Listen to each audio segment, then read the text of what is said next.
Between 1983 and 2001, the Miami Hurricanes won 5 national championships. So, what's been missing for these last 22 years, and can we find it?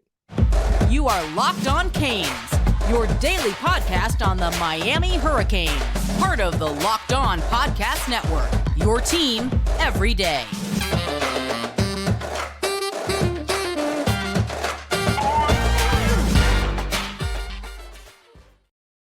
I'm Alex Donno, your host. I'm a University of Miami alumnus, longtime South Florida sports radio vet, and contributor to allhurricanes.com. And thank you so much for making Locked On Canes your first listen today. We are available free wherever you get your podcasts and available free on YouTube. It is a Truth Teller Tuesday. We bring on the Truth Teller himself, Bruce Warner, throwing up that U. Bruce, how's the week treating you so far? Well, it's only one day in yesterday, but it's all good. It's all good. By the way, whose voice is that? Whose female voice is that? You know, I don't have the name to put on the voice, but she is the voice actor for the Locked On Network because she voices everybody's opens. But we have not met, so I do not know. But she does a good job. Yeah, she sounds a little like the one that used to be on TV, like the sideline reporter. But I forgot. She's not on there anymore. But that's who she sounds like. Gotcha. Could be. Gotcha. Anyway. So all good, we were supposed to have Mark Caesar on, but Mark's not feeling that well, so we'll get him a different time. Yeah, we'll track him down for another time. That's why I'm wearing my born and raised in Newark, New Jersey T-shirt, which you were as well. And it's funny because when I saw you off stage with that shirt, I'm like, oh, that'll be perfect for Mark. And you're like, I grew up in Newark as well, and you saw a lot of things those days. And Bruce, I wanted to talk a little bit about the Hurricanes trying to find what's been missing for the last 20 plus years. And Mario Cristobal, of course, was very well acquainted with the glory days because he won 2 national titles at Miami. He was part of that in the late 80s and the early 90s. And you're also a very good resource on this, Bruce, because you went to a lot of practices during the Dennis Erickson era when you had all these alphas on the field and when the hardest opponent Miami ever faced were each other on the Greentree practice fields. That was way harder than any Saturday. And, you were at a scrimmage at Greentree a few weeks ago. Very different era, Bruce, from what it was back then. But how can Miami bridge that gap with that intensity to try to bring the U back? Well, I think they're playing hard. The kids are playing hard. But those guys were there for a while. And also almost everybody, with a handful of exceptions. I think Randall Hill, and I know my friend Charles Farms played as true freshmen. All the others, Leon included, all of them, they all sat on the bench for a year or two, at least. We didn't even call it redshirts. They just weren't going to play. And so those guys that were there were 3 and 4, 5-year players that have been around and been in the system. So I was there when Jimmy was there too, so I got to see Jerome Brown practice. You talk about intensity, wow. But and things were different. They didn't have anything. I don't want to say it's analogous to me growing up in Newark, but we were poor. And they had tubs on the sides next to the building. And when practice is over, they'd sit in these ice tubs. And that's all. Now they have all these beautiful facilities and everything's different. But then they had to work hard. And they also knew that if they want to move up the ladder, they have to practice hard. So everybody busted their ass back then. I'm not saying they're not doing it now, but there's no sense of entitlement. There was no such thing as 4 and 5 stars. There was no people showing up on national TV to pick hats off of a desk. They didn't have any of that stuff. And I can tell you, because I know Mark and I know a lot of other guys that went down there to visit the U. And Jimmy Johnson saw them, talked to them, showed them around, was recruiting them. And at the end, he said, okay, who's signing, who's agreeing to commit to Miami? And I know Mark said, and others said, well, we got to go to Florida next and then Florida State next. But he said to him with a straight face, if you leave this place today without committing to me, don't come back. Wow. I don't want you. So I can tell you that many of them said, okay, where do I sign? Because they couldn't take the chance that Jimmy was dead serious. And he was dead serious. That's the way. Now, you can't do that anymore. They'll tell you to get lost. And Mario's trying to bring that culture back. So, yes, when I was there a few weeks ago, the kids played hard. I said that already on this show. They were playing really hard. Are they good enough? I don't know. I don't know. The offensive line, as we talked, is somewhat of a mess. if Zion Nelson could come back, that would help a lot. If they can get this D tackle that you're talking about from Mississippi, that would help. I'm pretty sure they're going to get the kid from Florida, the wide receiver. I think they're going to get him soon too. Now that would help. But and Tyler Van Dyke staying after last week's stuff, I don't care what anybody says. He's the quarterback. None of these other guys can do what he can do. If they don't have him, they may win 3 or 4 games. So I can see where it's starting to fall into place. But they have, and look at all the D linemen that were not in the spring game. Yeah. None of the 4 possible starters were there. Yeah. So, and the defense looked pretty good. So I'm right now, as I said weeks ago, it's too soon to predict. Anybody that predicts the record is foolish. But I think they're taking baby steps to get there. How these guys work out and how they heal in the next couple of months, because health is important, is extremely big for Mario in his quest to win 8, 9, 10 games this year. And so that's how I look at it. But right now, there's pieces that they have that have to get better or get healthier.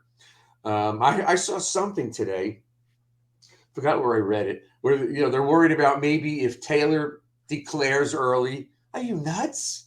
How could he? I don't care what he does this year. How could he, after 2 years of being almost inconsistent at best, say I'm going to the NFL? Are you serious? So that's just a sign of the times, Bruce, because I could see. I mean, he's got to have a big year. Like you're talking about Leonard Taylor. If Leonard Taylor comes out and has a monster year this year, he's going to get high projections on. Same thing with James Williams. I was having a conversation, Bruce, a couple months ago with one of the analysts at Pro Football Focus, Max Chadwick, who's I think he is like their top guy for analyzing college players, and we had a conversation about James Williams, who's it's been all the talent in the world, but very inconsistent the last couple of years, and that he's got all the materials of a first-round draft pick. He just hasn't put it together yet. Leonard Taylor, the same thing. So if these guys can go out there and just have one really great year, and as a Hurricane fan, I hope that happens this year, then yeah, their draft stock is going to soar. That's all it really takes. When you've got the physical makeup, it just takes that one great year. Well, it could. I'm not sold on Williams yet. I think he's got a lot of issues in that when he played in high school, he could do whatever he wanted, could go wherever he wanted, wasn't in any sort of a structure. And so that's why he's struggling. He could see things, but the reaction time isn't there. He needs more fluidity in his game. So in high school, he could see something going on over there and chase it down because he was that athletic and get away with it. If you bite on something and the ball comes the other way because you over pursue, which he's done a lot.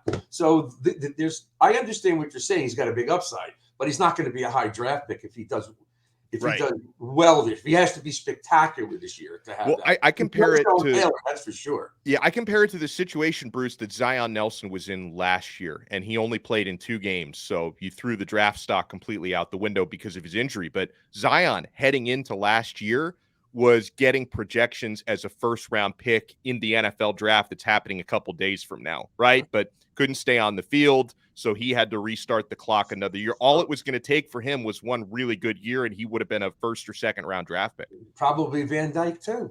Yeah, that's right. And he had that. If they didn't have Gaddis, I'm not saying if just Gaddis. He also had offensive line problems and whatever, receiver problems. But that could have happened to him, too. Now, I think he can come back after next year, I believe. He can, yeah. I don't know if he will, if he has a great year. If he has a very good year, it's up to him. I don't really know. But again, we're getting off the topic. I think that I like what Mario's doing. You're asking me about the mental toughness, and I think they're really getting better at it. But again, when I was watching practices in the 80s, 90s, I went out there and I watched when Dennis had his first, not the spring, but the fall practices, and they didn't score one touchdown on the defense, not one. And they had Craig Erickson, and they had Stephen McGuire, and they had Lamar, and they had all these guys, and Randall, Wesley Carroll, and then they went up to Wisconsin and beat them 51-3. Who knew? So you can't gauge it by this. You can't, but I don't think our competition now is what it was back then. No. And now you're looking at having a second string defense. So, everybody's excited about Bain, but I don't know if Bain can do that against real competition because the offensive line now is still a work in progress and somewhat of a mess. They're getting better. They're locked in at left guard and center and I guess right guard. But, they got to find a place for Rivers. I don't think it's the left tackle spot. So if Zion comes back, then they're in much better shape. So I want to talk a little bit more about bridging this gap in competitiveness and what Miami can do in these next few days in the transfer portal to help bridge that gap, because Bruce brought up a couple players I want to get more into on the other side. So you're going to want to keep it locked right here to Locked On Canes. Once again, my friends, if you've been checking out these Miami Heat numbers and placing your wagers at FanDuel, you're doing pretty well if you've been backing the Miami Heat through the first 4 games of this series against Milwaukee. We've also got baseball back, which means the grand slams, no-hitters, double plays are all back, and there's no better place to get in on the MLB action than FanDuel, America's #1 sportsbook. That's because right now new customers can step up to the plate with a no-sweat first bet, up to $1,000.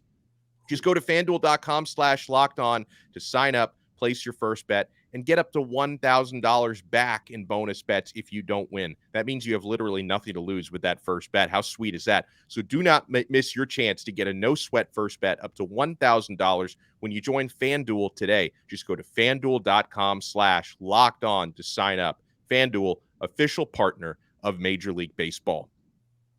Is it the big thing? Bruce Warner is with us here on Locked On Canes.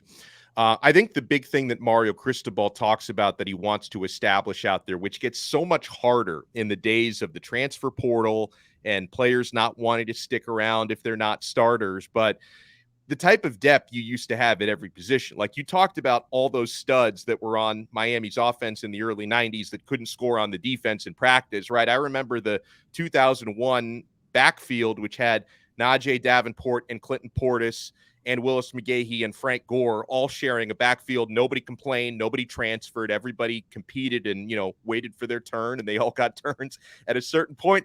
And Mario is trying to do that. Like he's brought in true freshmen like Francis Mauigoa, like Rueben Bain. Caleb Spencer, the safety, has been doing really, really well out there. There's a number of Riley Williams, the tight end, who we really like, who have been really pushing the pace and pushing the competition out there. But I mean, is that sort of depth and competition, is that even recreatable in modern college football? I think it is. I think, he came in last year with, I would say, both hands tied behind his back instead of just one. He came here and he realized, oh my goodness, what did I get myself into? And I think he knew last year, the day he got here, that he had work to do.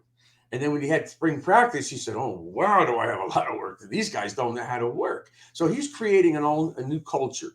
Clearly is a major difference from last year to now. But is the talent there? They're getting there. The recruiting class was great. They can't miss on certain portal people. We've known they needed a backup quarterback. They didn't get one. They needed a wide receiver. They still haven't gotten one. They needed a defensive tackle who could stop the run. That's why we were going to have Mark on today. They didn't get that. So, they're still a work in progress, but they need to win. They need to win this year. All that stuff about their attitude and the culture is wonderful because it's clearly changed. Everybody's buying in. But if they don't win, that's going to set them back. So he's got more work to do in the offseason. He's got to get some of these portal kids. I think if they get Henderson, if they get Tywone, if they get the kid from Mississippi, that's a big help because then you have depth. You're adding depth. I saw somebody say, well, if he comes here, who's he going to replace? Colby Young? I said, no. If he replaces anybody that's going to start, it's probably going to be Jacoby George, who didn't do much since he's been here. But this kid's coming from Florida. Right. He's got the size and the speed we need. He's not going to take Colby George out unless he gets hurt. Colby Young. So, they're getting there with the depth. But and I would think about what that would look like depth-wise if Xzavier Henderson from Florida, I strongly believe he's coming to Miami. I'll put in a Donno ball for Xzavier Henderson to arrive in the transfer portal. Then you look at the depth at outside receiver. It looks a lot better because, Colby Young, not surprisingly, looked really good in spring. I love the way he trimmed down because I think that's going to make him faster. Jacoby George, he's worked his way back from an injury issue last year. He's looked really good. So you kind of pencil those guys in as your outside starters. But I think Henderson can compete, at least with Jacoby George. He can compete. And then Isaiah Horton is also improving, but he's unproven out there. He's not really shown it yet. And, you've also got the Reddings and the Ladsons. I know Ladson's had a tough time. A lot of people were asking Bruce, in our YouTube feed and on our subtext chat over the last couple of days about Frank Ladson. He had a minor injury throughout most of spring ball. Like, he got healthy enough just in time basically to suit up for the spring game, but we didn't see a whole lot of him in the spring. He's had a quiet Miami career so far. I think we can agree that Ladson had a quiet debut season. He had a quiet spring. So hopefully that's a guy can break out, because he's a veteran. Like, there's nothing that guy hasn't seen, having, played on great Clemson teams before he got to Miami. But, again, I look at Miami's receiver room and why a guy like Xzavier Henderson can help so much. Number one, he's fast. He clocked in as the 10th fastest player in all of college football last year. Right. Miami needs that sort of speed. And even if he doesn't earn a starting job, he's a guy who can compete, get on the field as a rotational guy, and really help improve Miami's depth. Yeah, I don't know who would want Ladson or where he would go again, because he left Clemson. I think maybe Redding may be ready to pull the trigger and leave. I don't know him, but that could be. And with Ray Joseph, I think Brashard Smith might be thinking about it too, because why would you put him in the game when this other guy can take a 3-yard pass and turn it into a touchdown? I think Brashard Smith is quick. I don't know how fast he is. I didn't really see him do much. Those end arounds, he didn't do much. So I think he may be somebody who could possibly leave. But again, overall, the direction of the program is much better. And, we don't know what the end result's going to be. If I told you they're going to be 8-4 this year, you take it. And Marco would take it. But we don't know. We don't know, because we don't know all the other teams we're playing. Yeah. We could beat this, we could beat all these teams, I guess. But we have to play as a unit. So again, this has been like 2 or 3 months I'm doing this with you. The offensive line does not have a definitive starting 5 yet, and we're going to be in May in a couple of days. So Zion Nelson's health, getting a D tackle, getting Henderson, and then getting the defensive backs in line, because there's a lot of young kids. We need a backup safety for sure. Although I like Markeith Williams. He's playing pretty darn well. He is, yeah. And so, again, I can't answer the question about comparing that era to now, but I can tell you this: nobody's dogging it. There's nobody. They're playing really hard. The hitting was violent, which is the way it used to be. But again, we all know those guys. We knew Russell Maryland. We knew we had Darren Smith and Jesse Armstead and Michael Barrow. We had Ryan McNeil. We had Darrell Williams. We had all these great players, and everybody in the NFL knew they were coming out of Miami. We don't have that now. And until we get that depth and the competitiveness where these people give a damn and take it personally.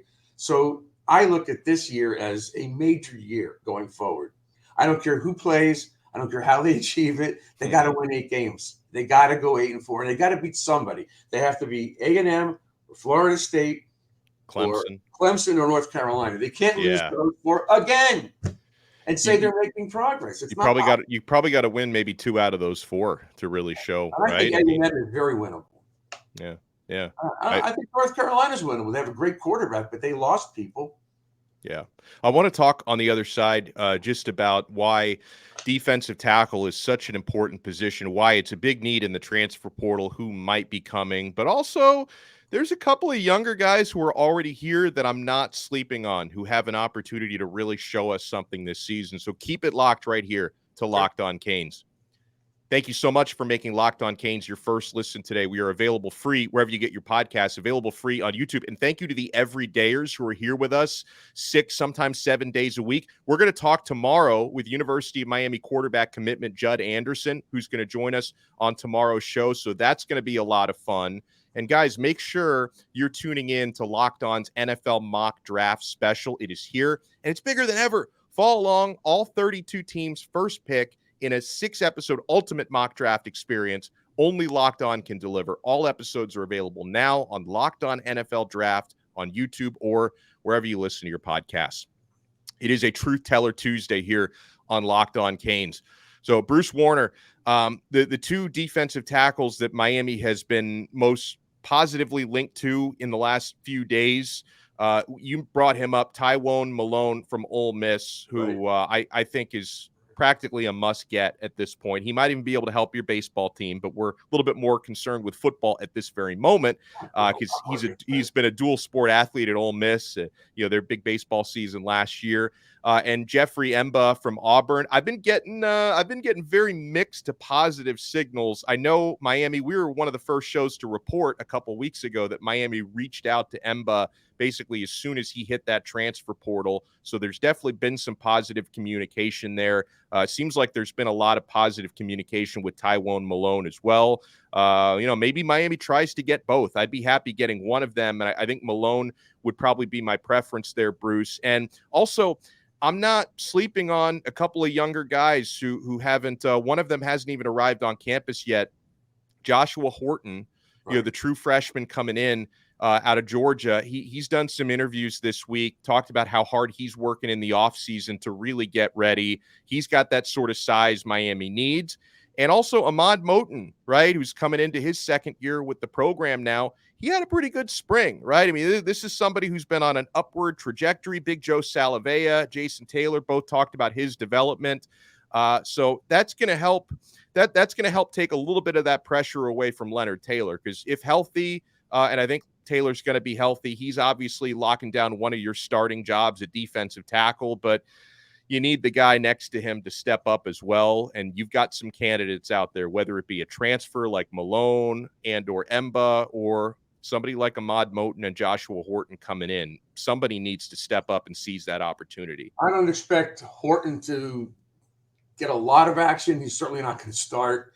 Yeah. I think if Malone comes here, he starts next to Taylor. That would be huge. They need that badly. They need somebody that could stop the run, that can get up the field and pressure the quarterback from the inside. Because you talked about back in the day, well, Cortez did that. Russell Maryland did that. Mark Caesar did that. Sapp did that. Jerome did that. Wilfork did that. You've got to have somebody in there. So the offensive coordinator says, we got to stop this guy.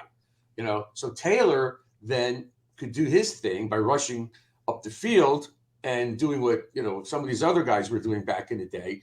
But you have to have the run stuffer. So we lost Jackson to Florida State. That's huge. Yeah. So you got to replace. You can't replace him with inexperienced people. This kid's playing in the SEC from Mississippi. If he comes here at 6'4", 315, I'm assuming he's going to start. Yeah. That's the guy you have to get. You got to get him. All your other names are just role players. Moten will get his feet wet. Horton will get his feet wet. That's fine.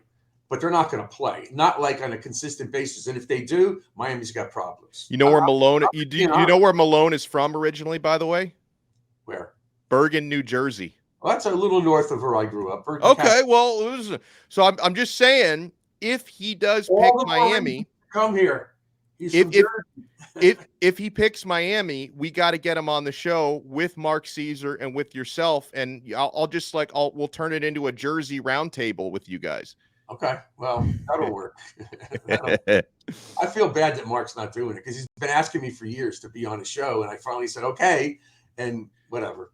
You got to mess with because in reality the invitation is open. Mark Caesar can come on anytime, but you got to mess with him a little bit and tell him like, hey, Mark, Donno's really mad. You missed your only chance. He's never going to invite you back. Mess with his head a little bit. Although I don't think I want him mad at me, so maybe don't do that. No, you don't want him mad at you. You want him. He stayed at my house for a whole week 2 weeks ago. And he walks outside, and the neighbor across the street says, "Who are you?" He says, "I'm Bruce's younger brother." He's got a mouth on him. So anyway, but he's really funny. What else did you want to talk about? Well, again, I want to revisit one thing because you and I haven't spoken until the little scare that we had late in the week with Alabama courting Tyler Van Dyke. And you know what, Bruce? It was seeing Alabama's quarterbacks in their spring game this past weekend. It makes a little more sense, right? Because they'll probably get things worked out by fall, and that team's so talented they could probably still win 11, 12 games with, not the best quarterback situation, but you can kind of understand why they were going after a veteran like Tyler Van Dyke. And I think it's big that Miami was able to keep Van Dyke and that he decided to stay because, again, Bruce, you talk about how important it is for Miami to be in that 8-win range this coming season, or more. Or more. But right now, Talent. if Tyler had left, they would have had to scramble to try and find somebody in the portal. And, there's no guarantees you get somebody as good or better than Van Dyke in the portal. That would have been very difficult. Or if you had to go with Ja'Carri Brown or Emory Williams, it probably is a difference of 3 or 4 wins. Like I think they probably, if Van Dyke wasn't coming back this year, I think Miami would probably get 3 or 4 fewer wins next year. So just so big to be able to keep him around this year. Right. Well, and I told you a couple of months ago that I think the ceiling for the offense is way up there, but they have to fix the line. So everything seems to be in place now, especially if they get Henderson. I would like to see, listen, I don't know how much Mark Fletcher is going to play. I'll bet he gets around 10 or 12 carries a game. He's probably not going to be asked to block because that's a lot for him. He's not going to be here until like June. So that's a big deal. If he was here now, I could see him being a workhorse. But right now, they have to take it slowly with him. But with Van Dyke, the offense could be incredible. He could have at least 3,000 to 3,500 yard passing season this year with a bunch of touchdowns. And the other key to the offense is Arroyo. You have to have him in there. The kid they got from Oregon, he's okay, but he's not a threat. Yeah, he's more of a blocker, McCormick. Right, he's a blocker. Yeah. And Skinner's okay, but he's not a blocker. So Arroyo is critical to the offense because it would give Van Dyke another check down guy or another feature guy that's not the wide receivers or his buddy Restrepo. So I could look at this offense if they could fix that left tackle spot and Arroyo's healthy, they should be averaging 35 to 40 points a game easily. But again, these are all ifs and what ifs, and let's hope everybody stays healthy. But again, I'm excited I'm looking forward to the season, but I need to hear that the offensive line is working as a unit. The spring game, who didn't play? Cohen didn't play. And Inez Cooper and Cohen both didn't play in the spring game. So, you look at a game, this is the culmination of spring, and these two guys aren't in there. Yeah. Well, it's been another Truth Teller Tuesday. Want to make sure you guys, if you're watching us on YouTube, make sure to smash the thumbs up button and subscribe to our channel. If you're listening to us on your favorite audio platform like Apple Podcasts, Spotify, or the Odyssey app, make sure to leave a 5-star rating and review. And guys, if you want to keep the conversation going, we have an exclusive SMS texting platform through a service called Subtext, who works with us now on the Locked On Network. Join our subtext community. It's like keeping the show going for 24 hours. I do one-on-ones with you guys. You can text me anytime. I answer those as soon as I can, and I send out usually anywhere between 5 to 10 updates per day to the entire group. We talk breaking news, scoops, recruiting projections. You guys have gotten heads ups on a lot of the commits that Miami has landed over the last couple of weeks. So we try to create a lot of value there. If you want to join our subtext chat, I'm going to include a link in the show description below. So check that out. Bruce, thank you so much. Another fun Tuesday, my friend. And Alex, tell Mark he's not invited. I'll tell him. But if he watches this, he'll know now. Listen, you're the best. So I really enjoy doing this with you. And I think you do an incredible job. I'm really proud of you. I mean, I've known you a while. You've known me forever. Yeah, you've known me since I was barely in the business. Right. And I liked you right from the get-go. And we talked about it even back then. So, I'm really proud of what you're doing. And I appreciate being on the show. And I hope I don't get too many negative reviews today because we kind of got off kilter because Mark was supposed to be here. And I guess he's not feeling well.